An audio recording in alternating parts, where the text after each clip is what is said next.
Count them out. You know, it's kind of crazy because I understand some of these years where James Madison in the Sun Belt, but Curt Signetti is 46-6 as an FBS head coach. 16-0 is going to do a lot there in terms of being able to run the numbers up, but 46-6 as an FBS head coach, those are like Ryan Day numbers, which is why he's being considered along with Ryan Day as one of the best coaches, not just in the Big Ten, but in the entire country.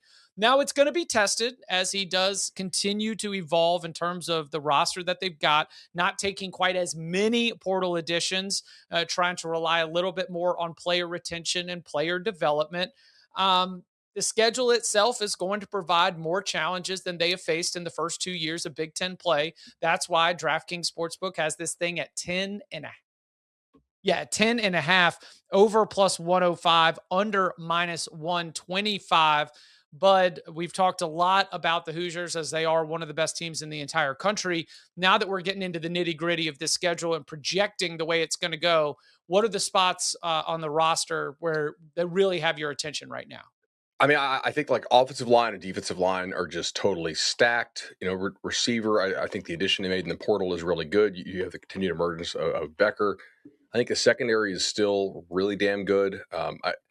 This is just a really, really well-run organization. And I think all the portal fits they got are not only talented, but also like truly fits to what they do, And I remember doing summer school, obviously with Peegs, which is a tremendous site for us. And I was like, man, this just all makes sense, right? Like this seems to fit. A lot of it just comes down to Josh Hoover, right? Like we've said this probably, or at least I've said this many times this offseason. Is he closer to Mendoza or is he closer to Curtis Rourke? If he's anything closer to Mendoza, if you kind of split that line, then I like over. I'm going to go over here.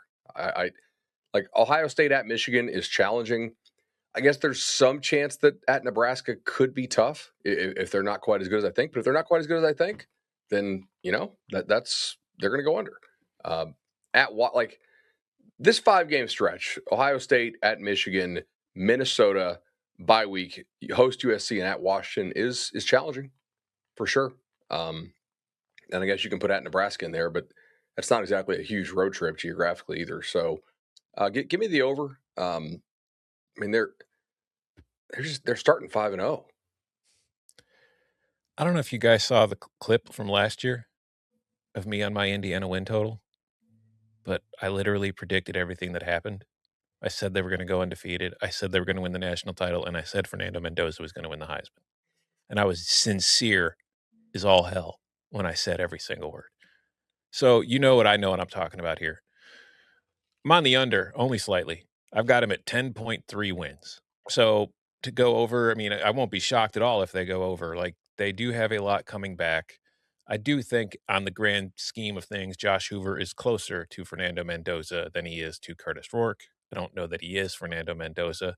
I think the defensive line is one of the deeper units in the conference. I think that they've got a great mix of, young upcoming talent and 35-year-old fathers of three on that unit at this point.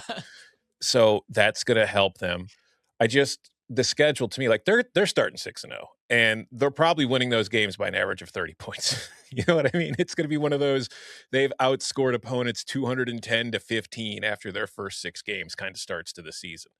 It's just, as we talked about, like with Notre Dame, with their schedule when they get to the playoff after really not being tested all year, if you go half the season and then you get Ohio State and you haven't really had to, face any kind of adversity, that kind of makes that game a little trickier. So I think that even though it's at home, I would still right now have Ohio State as a slight favorite in that game, probably winning that 52 to 55% of the time. At Michigan, I have Indiana as a slight favorite, but it's still coin flippy. So when I put it all together, then you've got USC at home. I think USC is going to be good this year. Will they be good enough to beat Indiana? I don't know, but I think they're going to be much more difficult to beat than they have been. And then road trips to Washington are always a little difficult. And when you do have a quarterback who has been as prone to mistakes as Josh Hoover, road trips to Washington where it is very loud and you can't quite hear everything that's going on could lead to some problems. So again, it's 10.3 wins. So I'm going under, but it's not like I'm, sitting there thinking this team's going to fall off the face of the earth. this is going to be one of those, Tom, where the social media graphic is going to read one way, and if you actually listen to the show, it's going to be another. I'm smack dab at 10.5 with my win-loss toss-up analysis, and here's the reason why I'm going to go under. Because this team could be good enough to win the national championship and go 9-3 in the regular season.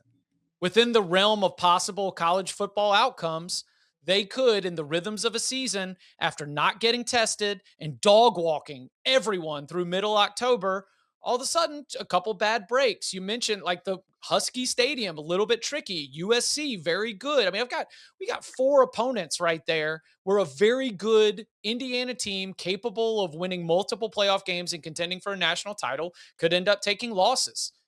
Ultimately, the way I read this schedule, again, I'm sitting here between 10-2 or 11-1, but sitting on the fence ain't what we do here. Okay, you got to take a side one way or the other. So I'm going to ever so slightly lean to the under on this. I think that Indiana is only going to see the kind of regression that naturally is going to come with the schedule getting tougher and an absolute X factor being taken away from the roster. And Fernando Mendoza's throws in the Big Ten championship game, Fernando Mendoza putting the team on his back in the national championship game. We had multiple moments where he was absolutely that dude. So you lose him and your schedule gets a little bit tougher. I could see you picking up a couple losses along the way, but I've got Indiana as a playoff team. My projected bracket has them as an at-large selection, probably going 10-2 and then winning a game or two. But for this one, I'll take the under 10.5 at -125. They're also in the playoff at 10-2. Yes. Yeah. Like because the defending champion thing, like they're in at 10-2. I think 10-2 gives them enough quality wins that they have more. I think they would have a better playoff resume than they had the last 2 years when they made the playoffs if they get to 10-2 against this schedule. I would agree with that. I mean, if you look at their over 9.5 price is -300. Their playoff price is -350. Now those are not vigged evenly, but like still, I think 10-2. There's some teams where it's like, hey, they're a maybe at this record and they're definite at this record. Like I think they're a pretty definite 10-2, and I think they're a pretty definite no at 9-3, given the lack of the non-conference.